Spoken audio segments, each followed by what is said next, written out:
Olá, captador de recursos, seja bem-vindo! Eu sou a Liege Adamski, criadora do método Fórmula de Captação, e no vídeo de hoje eu vou falar sobre uma pergunta que me fizeram, que mandaram aqui no canal, sobre quem são os captadores de recursos, afinal? Quem são, onde vivem, o que fazem?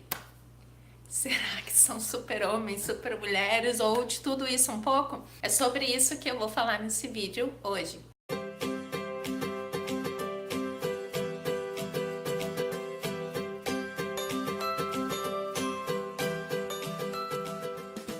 Agora, inscreva-se no meu canal e receba todas as semanas novidades sobre o terceiro setor, sobre a captação de recursos e como você pode fazer para captar para os seus projetos e a sua organização. Então vamos lá, afinal, quem são os captadores de recursos? Os captadores de recursos são uma profissão que ainda não é regulamentada ou reconhecida como dentro do CBO, que é o ocupações aí no... É aí o registro das ocupações no Ministério do Trabalho. E aí o captador de recursos no Brasil ainda não tem. No exterior, aqui no Canadá, nos Estados Unidos, a profissão de captador de recursos se chama de fundraising, ou fundraiser, que é aquela pessoa que faz a collector the funds, que é aquele que que coleta os fundos para uma determinada ação. Resumindo, é isso. E essa pessoa, então, ela articula essas ações, pegando recursos de um determinado ponto e levando até outro ponto. Então, o captador de recursos é basicamente essa pessoa que faz essas ações.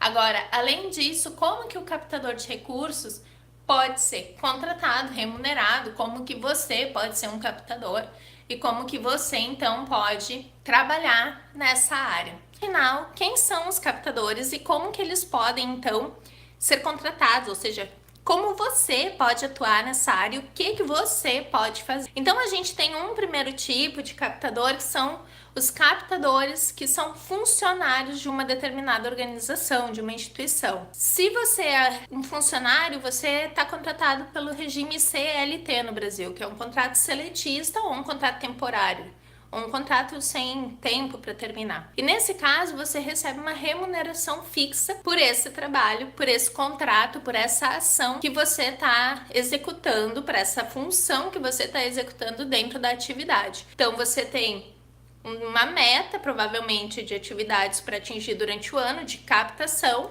e você também, então, tem um resultado que você tem que atingir dessa meta. E daí você vai ver lá se você vai continuar ou não, enfim, aí vai depender da política da organização e também a meta, o tipo de captação que você faz, se você faz tudo, se você não faz, faz só uma parte, enfim, aí depende da estrutura da organização, tá? Então esse é um primeiro tipo. O segundo tipo é se você pode ser demandado como um captador autônomo, que é o que? Você ser chamado para uma determinada situação e fazer um trabalho eventual. Ou seja, não é um trabalho contínuo de captação de recursos que recebe pela RPA ou RCPI, como ainda algumas organizações fazem, acho que nem pode mais, é RPA. E esse recibo de pagamento autônomo, a maneira como você vai ser remunerado vai depender de como que você vai fazer a sua vinculação, a sua negociação com a organização. Então você pode ser um captador que recebe por um trabalho eventual.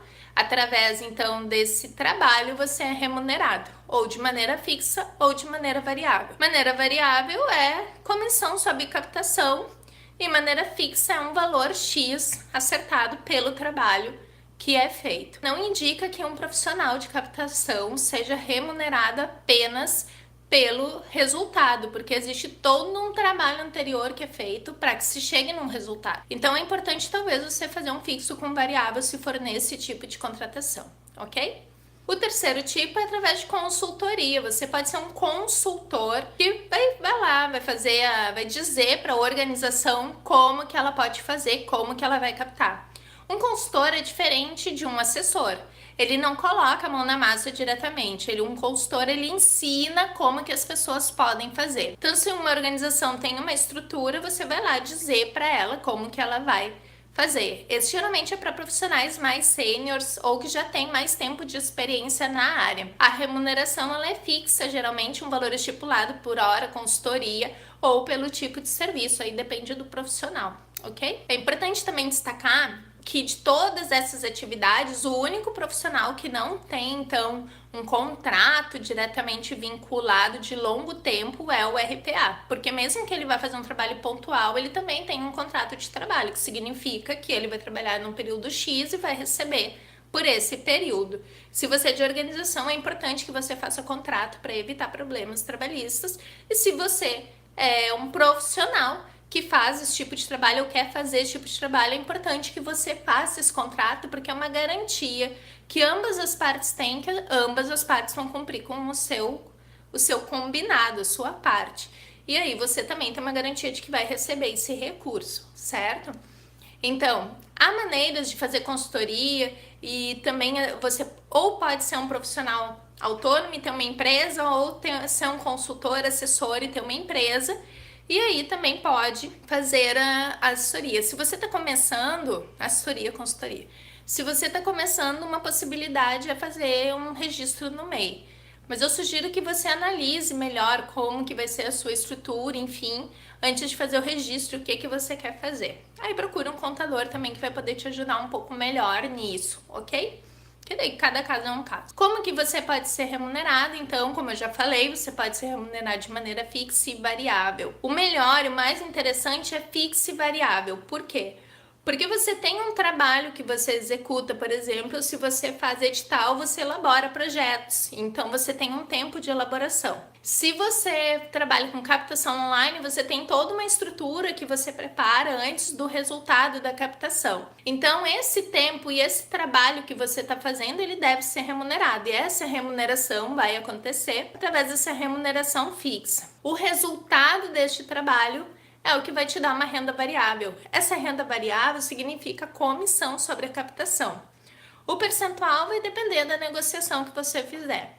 A média de mercado para projetos sociais é 10% e a média de mercado para projetos culturais é de 20%.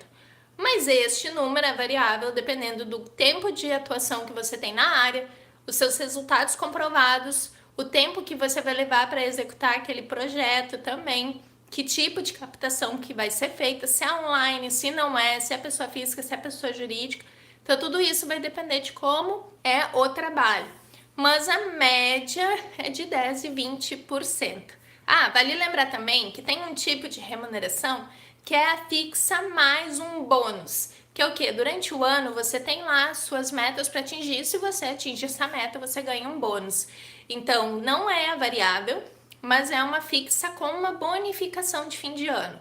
Você pode ter a fixa com variável mais bonificação, você pode ter só a fixa, então tudo vai depender do tamanho da organização que você tá, da organização que você vai prestar serviço e como que você vai fazer. A única coisa que eu digo para você é não faça projetos e trabalhe apenas por percentual. Isso não vai pagar o teu tempo de trabalho e muito menos vai te dar vontade de fazer, porque tempo é vida e a nossa vida é que tá ali. Se os projetos são tão importantes assim, eles devem ser valorizados a tal ponto de ter realmente um profissional à frente deles. E esse profissional é você. Então seja um captador, seja remunerado por isso como deve ser e seja meu colega aí na área. Então espero que você tenha gostado deste vídeo, inscreva-se no meu canal. E eu aproveito também para te convidar para, se você realmente quer ser um captador de recursos, conhecer sobre todas as áreas, todas as estratégias possíveis para que você realmente possa captar recursos, seja para você, para sua ONG, para os seus projetos, ou se você já trabalha com isso como funcionário de alguma instituição, ou se você quer ser um captador autônomo, quer ter uma empresa nessa área, você também formação de captadores de recursos. Esse curso tem sobre todas as áreas que você pode atuar. Você pode captar recursos e se especializar em editais, em captação online, captação com pessoas físicas, captação com pessoa jurídica e conhecer todos os tipos de recurso possíveis e ser um expert em captação. Eu digo que você pode até fazer um tipo de captação só, mas se você for um captador que realmente conhece todas essas áreas, você realmente vai ser um profissional muito demandado no setor, porque as organizações precisam de captação e pessoas realmente que querem captar, que têm um conhecimento sobre isso. Esse é o primeiro curso de formação completo de captadores de recurso, baseado nos 14 anos de experiência que eu já tenho na área, mas todos os trabalhos que eu já fiz, todos os resultados de captação que estão compartilhados ali no curso. Então, se você quiser saber mais sobre ele, te inscreve, eu vou deixar o link aqui abaixo e realmente seja um captador de recursos. Então, um grande abraço, te vejo no próximo vídeo. Até mais!